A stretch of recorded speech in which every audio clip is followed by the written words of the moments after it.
Great Seal of the U.S. Webquest. Use the link to answer the following questions. 1. What is the Great Seal of the United States a symbol of? 2. Where does the seal appear?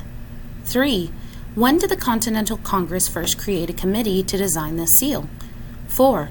What motto did Jefferson, Franklin, and Adams have on their rejected design that was used in the seal?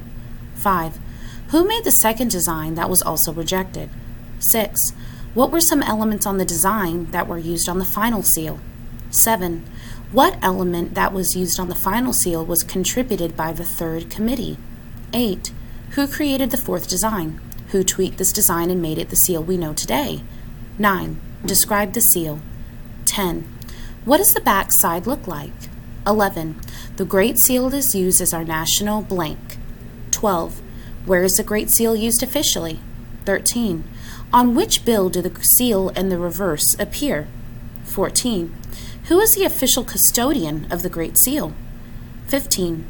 What does the number 13 represent on the Great Seal? And 16. Name the first 13 states.